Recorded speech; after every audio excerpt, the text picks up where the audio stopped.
Сүйікті ұлы Мағауия қайтыс болғанда Абай жатып қалады.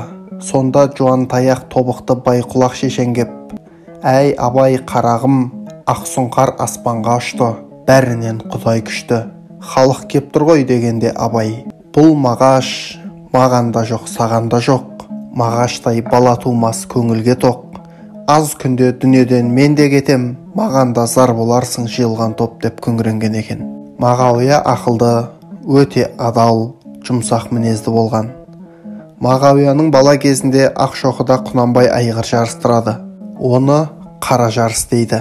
Сол жарыста Есіркеп руының көк айғыры бірінші келе жатады. Сонда Абай шапанын қағып, орнынан тұрып: «Ойбай-ау, мынау Есіркептің көк айғыры қайтеді?» дегенде 5-6 жастағы Мағауия: «Тәте, бұл сізден жасып, ығатын жаман Есіркеп емес. Ол хайуан көк айғыр ғой» дегенде Абай ұялып қып-қызыл болып кеткен екен. Құнанбай күліп жіберіпті. Мағауияны елдің бәрі жақсы көрген. Сүйікті ұлы қайтыс болғанда Абай: «Шырағымның сүйегін соқпасын» деп, оның сүйегі салынған арбаның жолындағы тасты терген екен. Шақжан Бекенұлының айтуы бойынша жазып алған Абай Қалшабек.